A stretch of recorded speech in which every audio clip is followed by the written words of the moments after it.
We've got a lot to cover today. So I'm not going to review our previous lesson. And since our Ruth study is only 8 lessons long, counting today's, I think if you want to go over it again on your own, it's not that big of a task. So what we're going to conclude with today is essentially a highly technical legal matter.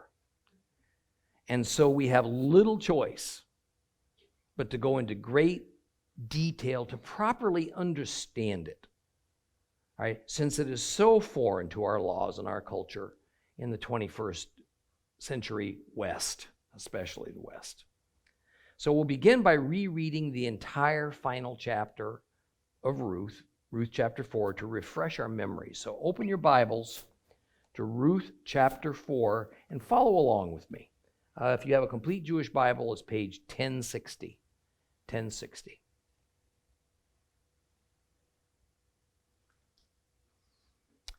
Meanwhile, Boaz had gone up to the gate, and he had sat down there when the Redeemer of whom Boaz had spoken passed by. Such and such, he said. Come over, sit down. So he came over and sat down. And he took 10 of the city's leaders and said, sit down here. And they sat down. And then he said to the redeeming kinsman, the parcel of land which used to belong to our relative Elimelech is being offered for sale by Naomi, who has returned from the plains of Moab. I thought I should tell you about it and say, buy it in the presence of the people sitting here and in the presence of the leaders of my people. If you want to redeem it, redeem it. But if it is not to be redeemed, tell me, so that I can know, because there was no one else in line to redeem it. I'm after you. He said, I want to redeem it. And then Boaz said, the same day that you buy the field from Naomi, you must also buy Ruth, the woman from Moab, the wife of the deceased son, in order to raise up in the name of the deceased an heir for his property. The Redeemer said, well, then I can't redeem it for myself, because I might put my own inheritance at risk. You take my right of redemption on yourself, because I can't redeem it. Well, in the past, this is what was done in Israel to validate all transactions involving redemption and exchange. A man took off his shoe, and he gave it to the other party. This was the form of attestation in Israel. So the Redeemer said to Boaz, buy it for yourself, and took off his shoe. Boaz addressed the leaders and all the people. You are witnesses today that I am purchasing from Naomi all that belonged to Elimelech, all that belonged to Chilion and Machlon. Also, I am acquiring as my wife Ruth, the woman from Moab, the wife of Machlon, in order to raise up in the name of the deceased an heir for his property, so that the name of the deceased will not be cut off from his kinsman and from the gate of his place. You are witnesses today. All the people at the gate and the leaders said, we are witnesses.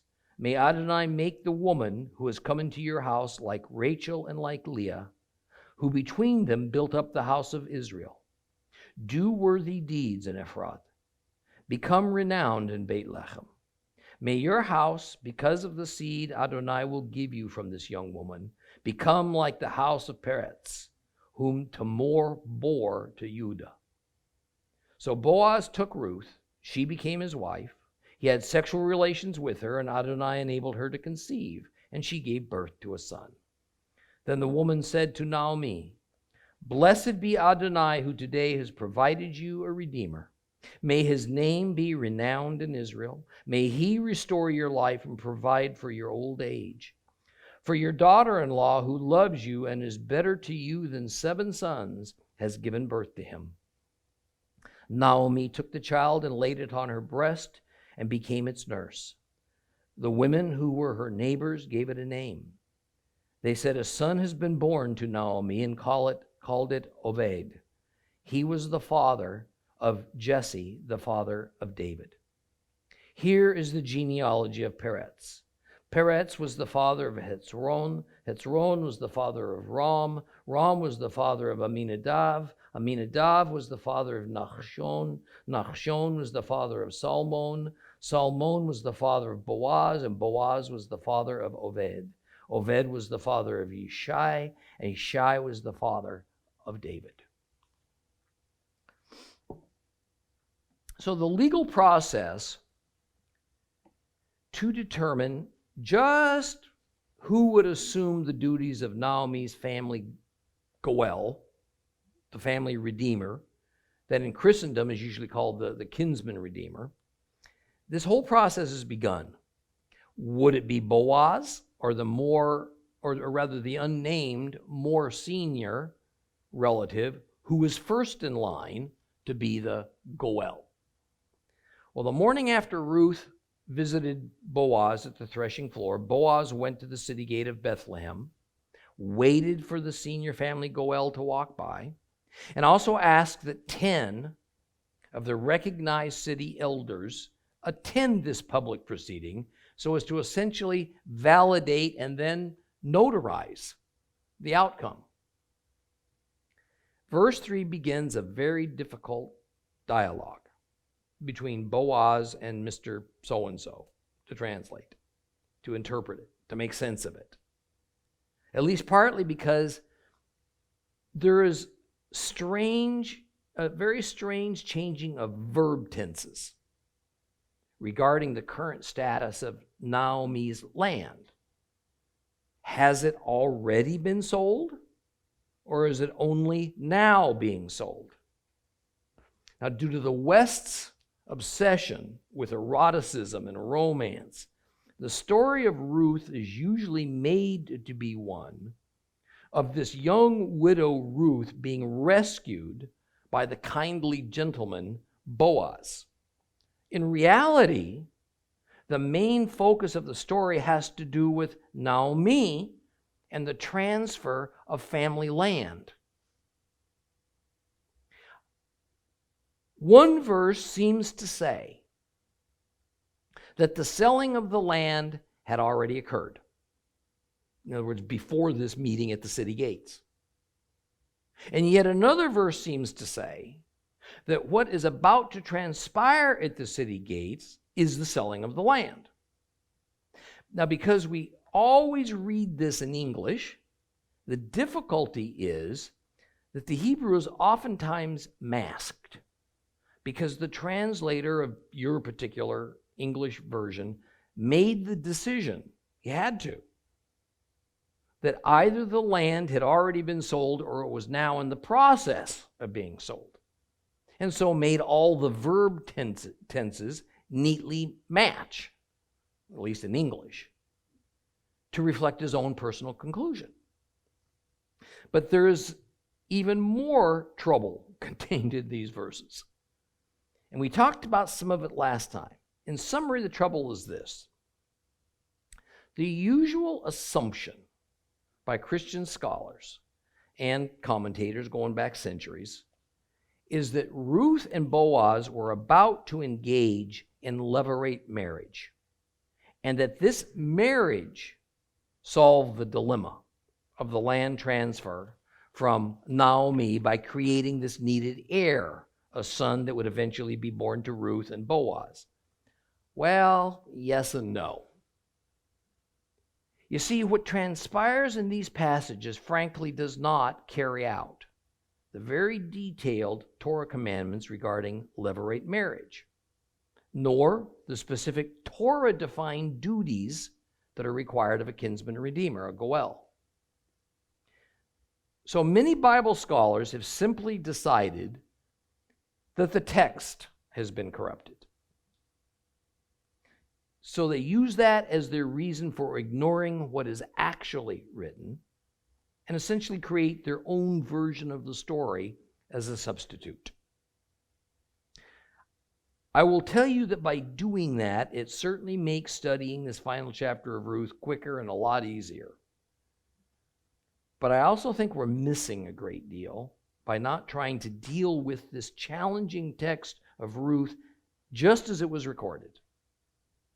Now, I hope by now that you're all accepting that the biggest problem that we face today in understanding the Bible is that we are modern Westerners.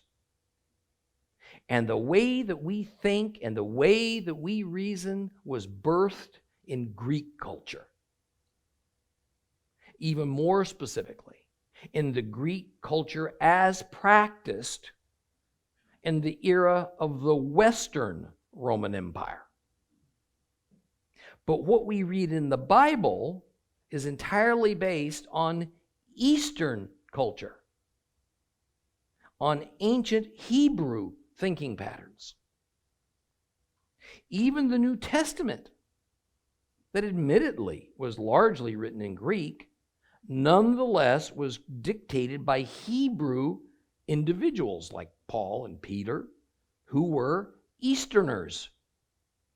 So trying to jot down Eastern cultural thinking patterns in a Western Roman Greek language and alphabet is inherently difficult, and much gets lost in the translation.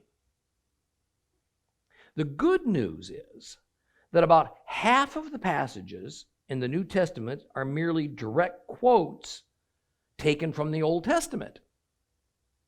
So we can go back and we can cross-reference those Greek New Testament passages to their original Old Testament Hebrew counterparts. And that helps us to get a much better sense of how we should understand them. But it still won't help much when studying the Bible until we train ourselves to think in the Eastern Hebrew thought patterns that were the basis for the Scriptures in the first place.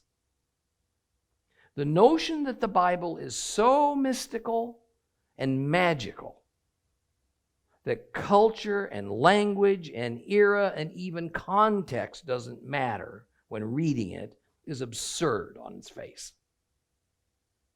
It's only useful when one simply wants to teach a specific man-made religious doctrine, as opposed to what the Word of God actually says.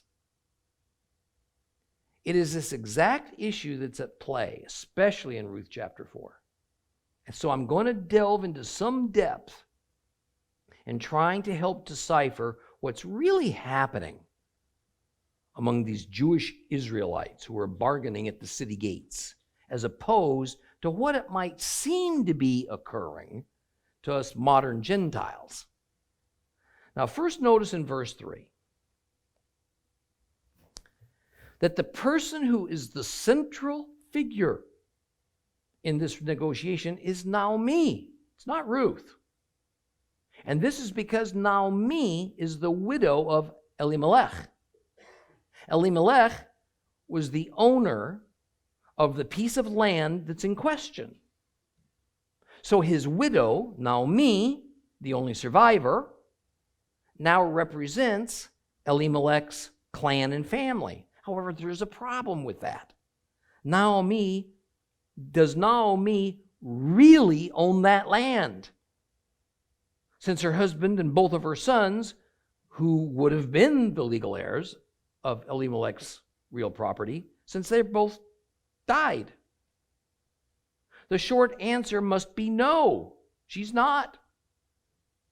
Because there is no provision in Torah law for a widow to inherit land from her deceased husband.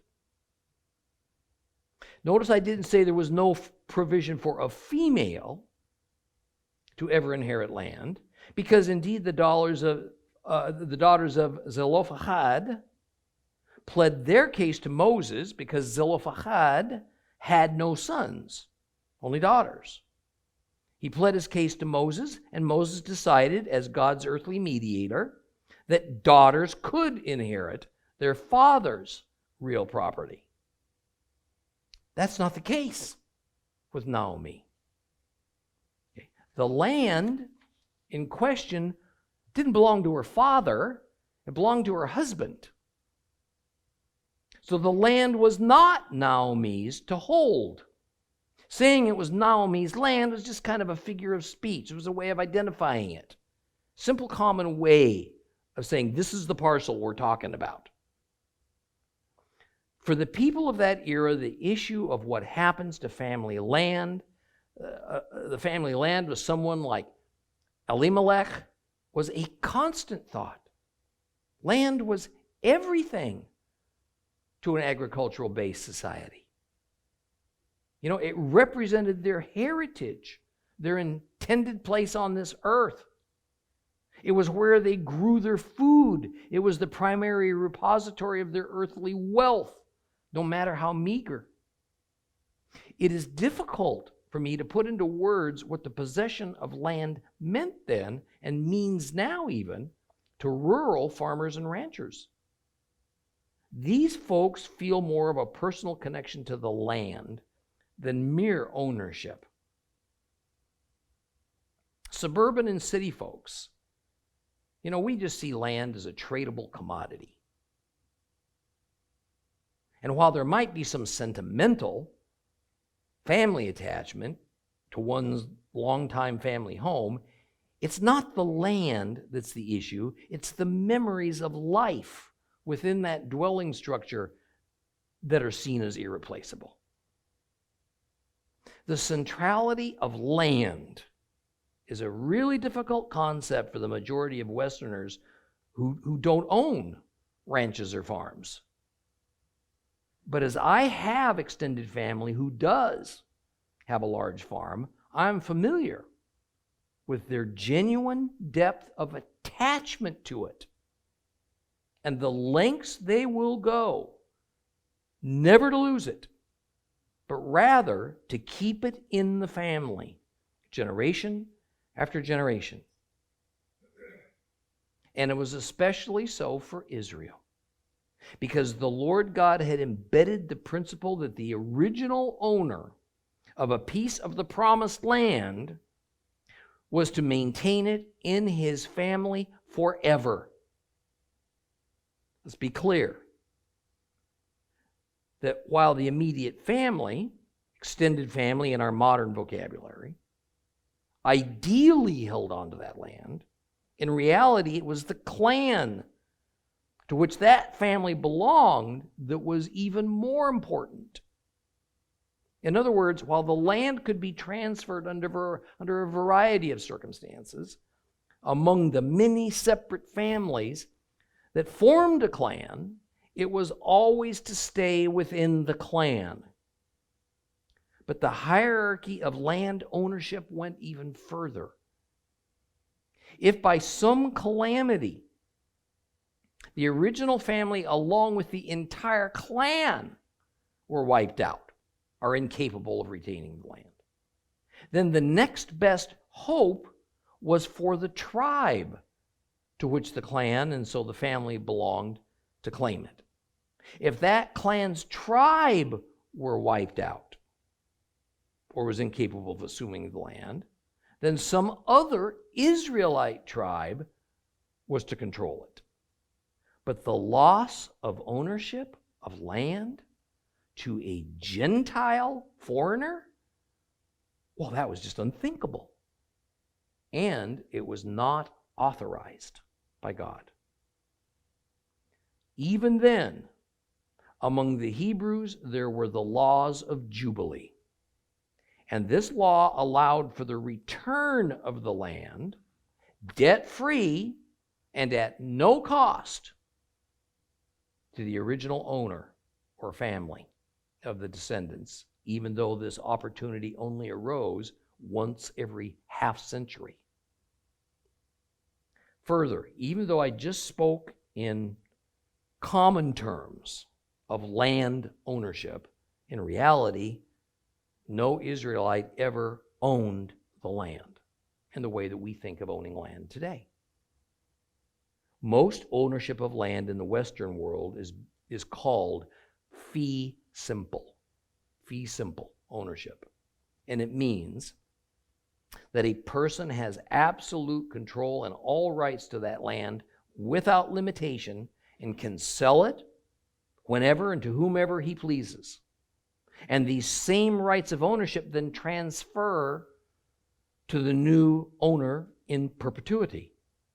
But an Israelite did not ever own the land of Israel. He only owned the use of it.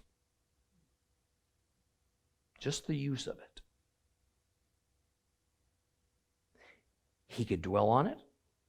He could grow crops on it. He could raise animals on it. He could use the land, but it was to remain in the control of his family, clan, and tribe forever. However, the fee simple owner, if you would, of the land was God. That's the way they looked at it. That's the way the Torah is actually set up. I cannot say this strongly enough. Christians today rather sloppily throw around the phrase, oh, my house belongs to the Lord God. Or that, oh, my car belongs to Jesus. Well, that's only true in a spiritual, idealistic, figurative sense, isn't it? God is not on the deed. He's not on the title, even if your church might be. And our modern laws provide for fee simple ownership of land and chattel as our standard ownership principle. This was not the case with the Israelites and the Promised Land. God literally, tangibly, was the legal owner of the land.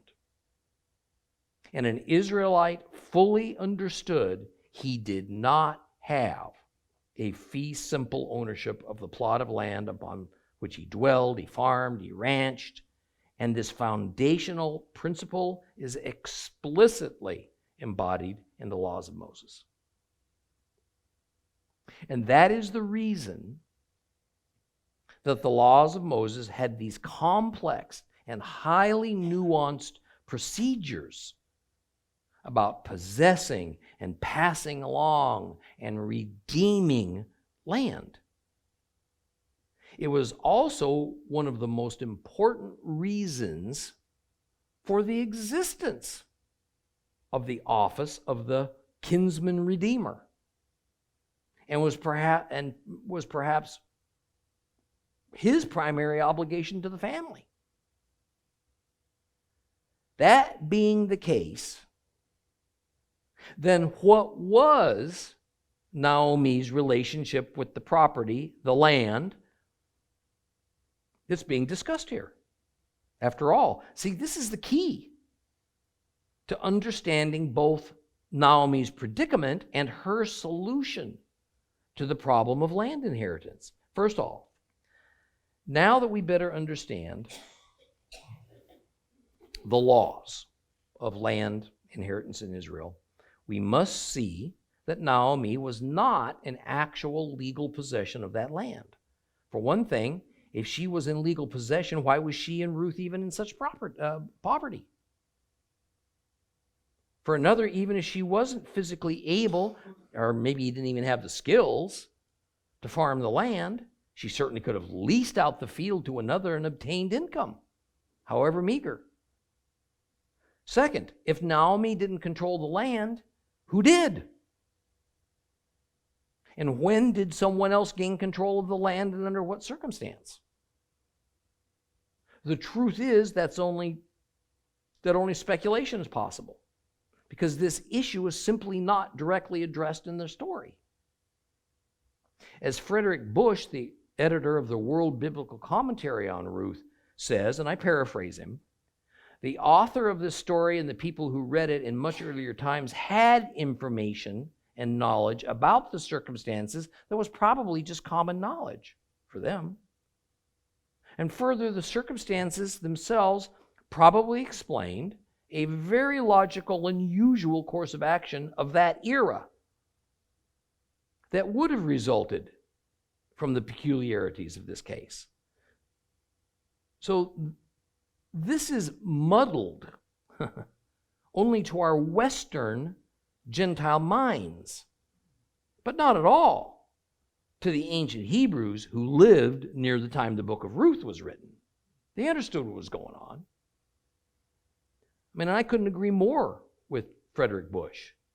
We just don't often consciously realize it. But we take an enormous amount of things for granted in our daily conversations. And even from what we read in books and news articles that are written and read. If a contemporary story takes place in America and it speaks of a monetary transaction, for example, there's no need for the author to explain that the monetary denomination is the dollar, or what a dollar is, or that the dollar went off the gold standard many years ago, or that a dollar has a fluctuating and relative value to other currencies, and on and on and on. If the article is about American food, it's not necessary to explain what is defined as food and what is not. Beef or bread is food, worms and plankton are not. But in future times, the conditions will likely be radically different. And such precise definitions as what food is and what money is going to change. And a new normal will exist. And the one from 1,000 years earlier is going to be completely forgotten. Further, when a person in the year, let's say 3000, reads about all the things going on in the world in 2019, it'll be quite necessary for that person to research, to understand just what the conditions were at this time, what certain words meant in the context of our day, because languages steadily evolve, and what the laws were. All of this and more, or they'll miss what's being communicated. We face that problem every time we open up the Bible. And nowhere is it better demonstrated than here in the 4th chapter of Ruth and the matter of the land transaction that is occurring in a biblical and Middle Eastern construct, not a modern Western setting. And since it can only be that Naomi did not possess the land, because by law she can't, and she had no right to hold it or dispose of it because she wasn't a legal heir, then one of two things was occurring at Bethlehem's gate. Either the land was in possession of some other unnamed person who had legally acquired it at some earlier point from Elimelech when he was alive, and thus the purpose of Boaz, or this anonymous senior Goel, was to redeem it back from that unnamed owner, or Naomi's arrival back at Bethlehem signaled that it was time that the land issue for Elimelech's family finally be decided by the clan's nearest of kin, the family's Goel, so that a clan member officially took control of the land as a matter of preemption. In other words, the first situation is one of getting the land returned to the family or the clan, redeeming it. The second situation is a matter of keeping the land from getting transferred out of the family or the clan by means of a near relative purchasing it, preempting the possibility of its sale outside of the clan. Which is it? Which one's going on here? Clearly, it does not seem credible that the land was just sitting there, unused, going fallow, for no other reason than by the strictest legal sense, because Elimelech and his sons had died and there was no legal heir to inherit, especially since Elimelech's surviving widow and daughter-in-law were obviously recognized by the entire community as being legitimate family members. Certainly, the entire basis of this story is lost if Naomi still had some control over the land, or more correctly, control of the use of it. For one thing, a person who has land has no right to glean in somebody else's field. So it can only be one thing. The land had been sold at some earlier point, and now it was necessary to try to get it back into the family and the clan by the legal means the laws of Moses provided, redeeming it. It could be that when Elimelech was leaving Judah for Moab, that's when he sold the land, or better, the use of the land, to someone outside of his family, maybe even outside of his clan. Because if a clan member had purchased it by rights, when Elimelech or his legal heir was available to reclaim it, it had to be returned to the original owner, according to the laws of Torah. In fact, this reality will play a critical role in what this unnamed senior Goel, sitting in opposition to Boaz, ultimately decides to do when he's presented with an opportunity to purchase this land. So it can only be that someone outside of Elimelech's clan had purchased this land, either upon Elimelech leaving for Moab, maybe while he was still living there. So if a member of another clan of Judah, that was his tribe, purchased it from Elimelech some years earlier, due to Elimelech maybe Elimelech and his family being in monetary distress, and now Naomi's return from Moab triggers the issue that someone from Elimelech's clan has to redeem the land back to the original family and clan according to the laws of Moses. But also according to the laws of Moses, the current owner would be owed money by the man of Elimelech's clan who would sign up to be the Goel. The family redeemer would have to pay money for this land. I know this has your head spinning. But I want to remind you that to the people of Ruth's era, this was just common knowledge and expected procedure. So the situation is this.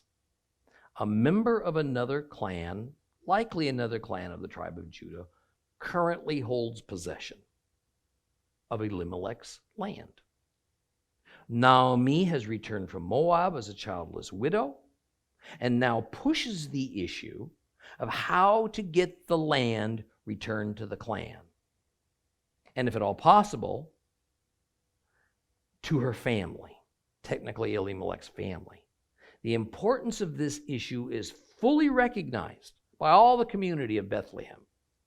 And so is Naomi's plight as being a widow woman and having no right to redeem the land herself. That's the situation. Then this brings up a question. How's Ruth involved in all this? And the answer to that is in verse 5. When Boaz tells Mr. So-and-so that if he agrees to redeem Naomi's family land, he's also going to have to marry Ruth, Naomi's daughter-in-law. Why? The answer is at the end of that same verse. In order to raise up the name of the deceased and heir for his property. This statement now raises two more issues. First of all, how does Ruth having a child solve the issue of land for Naomi? And second, by what law, Torah law, is there an obligation for Mr. So-and-so to have to marry Ruth if he agrees to buy the land? Again, most Christian scholars, going back centuries, have said that Boaz married Ruth due to obligations of levirate marriage, and that the kinsman redeemer had the legal duty to redeem the land, so that solved the land problem, and actually neither of these assumptions is true, according to the laws of Moses. So let's dissect this, see if we can come to some conclusions about it. First, as I said in an earlier lesson, levirate marriage plays no role whatsoever in this process. Levirate marriage applies to a very narrow situation. Only does it apply to the brother of a deceased man being legally obligated to marry his dead brother's widow. There is no extension of this to another family member to perform this duty that is contained within the laws of Moses. Further, while there is an obligation of the family redeemer to redeem the land and to keep it in the clan, there is no law of Torah that requires him to marry anybody, nor to father a child, to produce an heir for a deceased man. So neither situation applies, and we are left scratching our heads as to why all this drama is playing out at the city gates and why it's unfolding this way. In verse 6, the senior kinsman redeemer tells Boaz that while he'd be happy to buy the land to redeem it, he cannot also marry Ruth because, for some reason, it would put his own inheritance at risk. Why would marrying Ruth cause his personal inheritance to be put into jeopardy? I told you this was really complex. I'm going to tell you the answer to that momentarily, but first I want to explain something to you. What we are seeing from a much broader view is that there is no specific commandment of God that either Boaz or Mr. So-and-so would find themselves breaking if one or the other did not marry Ruth. Give her an heir, and to a degree, even if they didn't redeem the land. The circumstances of this case just do not directly apply to the laws of levirate marriage or to land redemption. So what's the point of this entire exercise? One of the major things that all generations, I really want you to hear this, please. One of the major things that all generations of God's people, Israelite or Gentile believer, the thing that we can learn from the story of Ruth is how to carry out God's justice and mercy even when none of the 613 laws of Torah seem to directly apply. And how you manage to do that is by doing something that I have discussed with you on scores of occasions. We discern God's principles that are the foundation for all of his laws and commandments. God tells us that the basis for the 10 Commandments is to love your God with all your mind, soul, and strength, and to love your neighbor as yourself.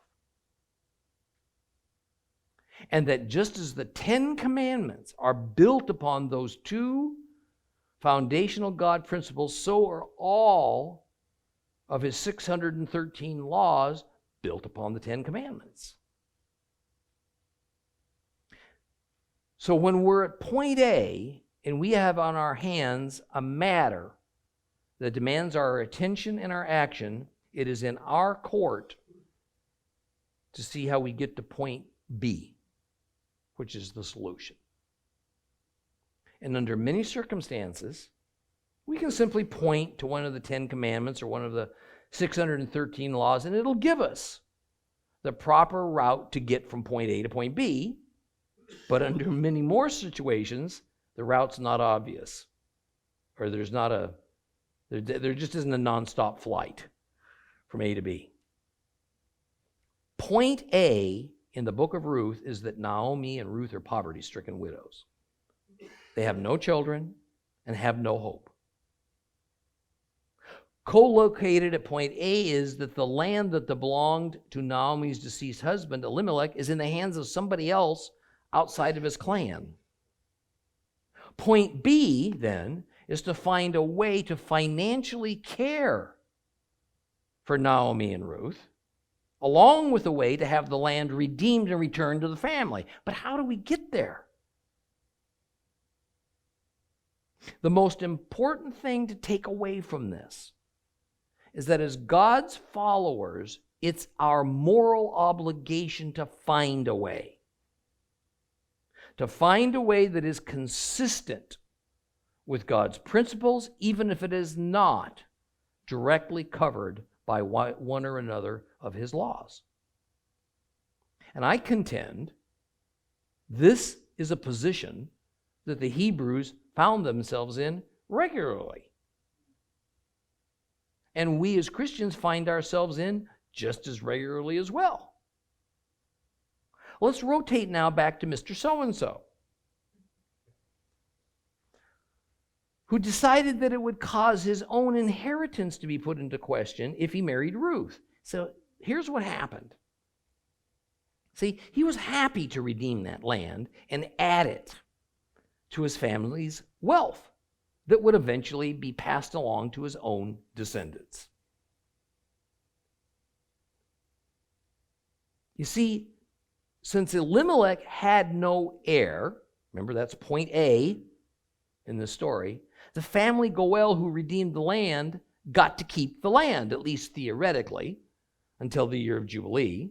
So Mr. So-and-so knew full well that Elimelech had no heir.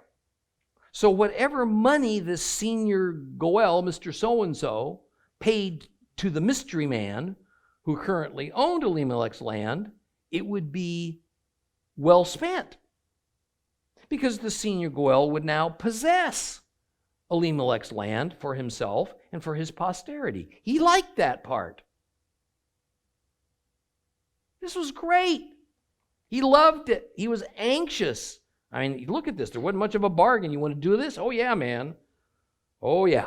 I'll redeem that land. But then Boaz throws him a curveball. He says, oh, and by the way, accepting the obligation as the family redeemer also meant, Mr. So-and-so, you got to marry Ruth. And so from Ruth would come an heir for her dead husband, Machlon, son of Elimelech. And because there was now an heir, Mr. So-and-so would be obligated to give the land he just paid money for to Ruth's son. Well, he didn't want to do that. He'd be out the money, out the land. And this, of course, diminished his own wealth, here called an inheritance. Bottom line, the senior Goel would have to pay redemption money for land he'd soon have to give away to Ruth's son. And even though the land would remain within the clan, it wouldn't be his personal land, and so he would receive no direct benefit from it. And remember, this son by Ruth would not even be considered his own son, but rather this son would be considered Machlon's son. The senior Goel would wind up getting no personal benefit from paying money for land and for marrying Ruth, so he declined. And he deferred to Boaz, who had already said he'd be happy to do it all. From a legal standpoint, Elimelech's land was posthumously inherited by his son, Machlon. And then by means of Machlon's widow, Ruth, marrying a qualified family Goel, a proper heir would be created for Machlon. So the land passed from Elimelech to his son Machlon, from Machlon to the firstborn, to Ruth. That son's biological father would be the family redeemer. Biological father. So now the line was connected from point A to point B, even if it was not a very straight line.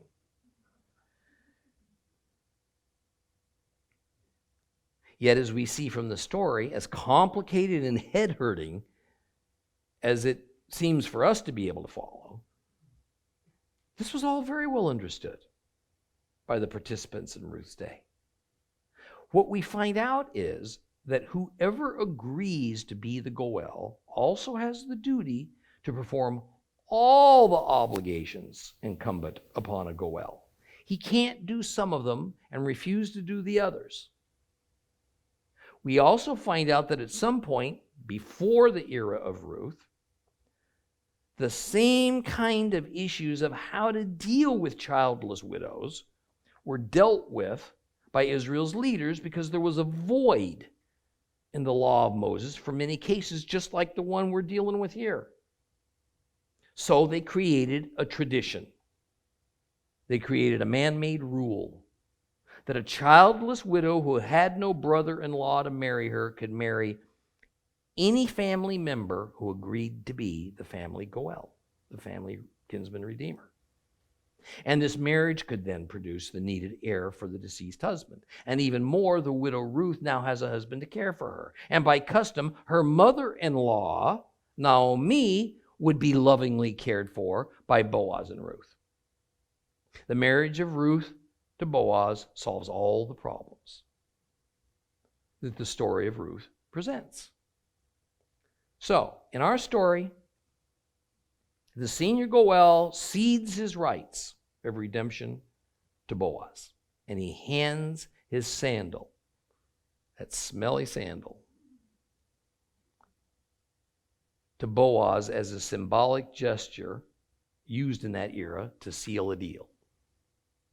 The 10 attending elders attest to the arrangement, and at that moment, or more accurately, once he pays the money to this unknown possessor of the land of Elimelech is redeemed back into the clan.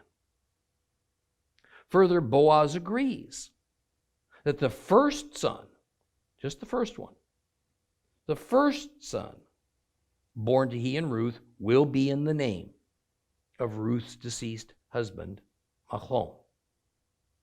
Let's be clear that the term name, Shem in Hebrew, does not mean name as in Bradford or Smith or Jones. It means attributes. It means characteristics. It means rights of inheritance. Then after the elders publicly notarize this agreement, they pronounce a prayer and a blessing over Boaz and Ruth, asking God that he would make them very fruitful in children and descendants like Leah and Rachel did for Jacob. See, it's an interesting choice of women's names to invoke, I think. Because Rachel and Leah had something in common with Ruth. They were all Gentiles before their Hebrew husbands married them. It's hard to get away from the fact that Gentiles always played key roles in building up the nation of Israel and in their redemption. In fact, when even the name of Tamar is mentioned in here as the mother of Peretz, Judah being the father, she too was a Gentile woman. And Peretz is mentioned because he is an ancestor of Boaz. Well, the challenges of this final chapter, Ruth, I'm afraid don't end with the legal proceedings at the city gates of Bethlehem. Because in staccato fashion, we're told that Boaz and Ruth had the son that was needed to keep the line of Machlon alive, and in doing so kept the line of Elimelech then from coming to a dead end. The thing is that verse 14 plainly states that this son of Ruth is seen by the women of Bethlehem as a redeemer for Naomi. This passage is another one that causes many Bible scholars to conclude that this is a corrupt text, because up to now Boaz had been the redeemer. So they say it's not Ruth's child, but Boaz that this ought to be referring to. Nonsense. In fact, this verse links perfectly with the equally perplexing verse 17 that says that it was these same women of Bethlehem who named Naomi's son. Did you get that? Not Ruth's son, but Naomi's son. Not only that, but nowhere else in the Bible do we find anyone but the mother or the father giving their child its name. Neighbors naming your child? That was unheard of. But you see, this is what's so fantastic about the book of Ruth.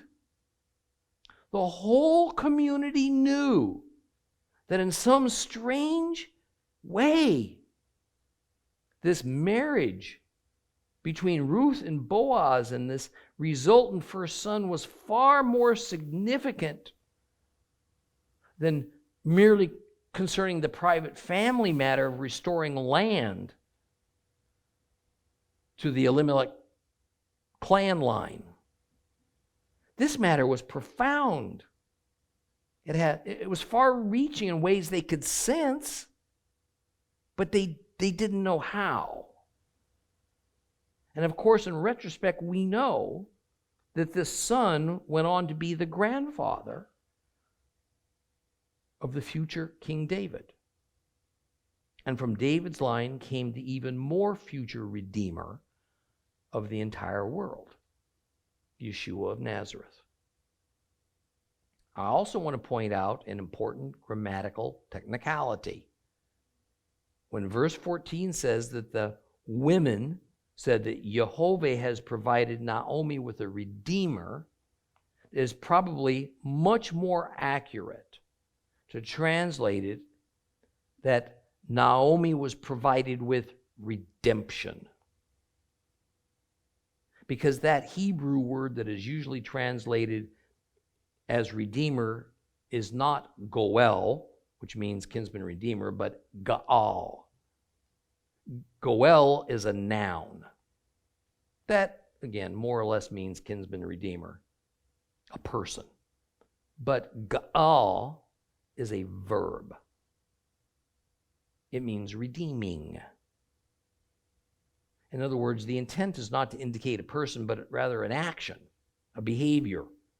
So the intent is not to name Ruth's first son as Naomi's kinsman redeemer, but just that that son provided her with redemption. Now, as a housekeeping matter, the reference to the first son of Ruth as being Naomi's son is just a common way of speaking on a number of levels from that era. First, the word for son in Hebrew is ben. And ben, in one of its many and varied uses, is grandson. And this is because of the extreme closeness of extended families in that day. And because the eldest male family member continued to carry family authority until death. But on another level, this grandson more or less legally replaced Naomi's deceased son Machlon. And on yet another level, since Naomi was the widow of the deceased Elimelech, by the legal fiction of designating this male child of Ruth as Naomi's son, it also made him Elimelech's son. So this established now the proper heir of Elimelech's line. Trust I'm not speaking to you in allegory. I'm not convoluting the storyline to try to make it fit. Quite the contrary. I'm explaining to you the ancient Hebrew thought pattern and cultural norms that existed in that time. And why we need to take this story just as it is and not try to remake it to suit our doctrines and our Western cultural thinking. The name the women of Bethlehem gave the son, Ruth's son, was Oved, which means worshiper or the serving one. The book ends with Oved's descendants. But first of all, it traces his ancestors back to Peretz, son of Judah, by Tamar. Again, notice, it's so interesting. The Messianic line begins with a Gentile woman, Tamar. Then it makes a significant turn with yet another Gentile woman, Ruth. Of course, both of these Gentile women were drawn into the community of the set-apart people, Israel, in one way or another. Obed is the father of Ishai, Jesse. Jesse is the father of David. So the validity of King David's line and right to the throne of Israel is established by means of the story of Ruth. And the expectation of a mysterious kinsman redeemer that would affect not just Elimelech's line, but the entire community is presented here. But let's not let one other connection zoom by us. The son of Ruth, the one who redeems, was born where? Bethlehem. And then perhaps 125 years later, that son's grandchild, King David, was born where? Bethlehem. And then 1,000 years after that, Joseph and Miriam, who lived far to the north in Nazareth of the Galilee, found themselves in Bethlehem for a few days, and there in the same place that Obed and David were brought into this world, so was Yeshua the Messiah. This ends the story of Ruth.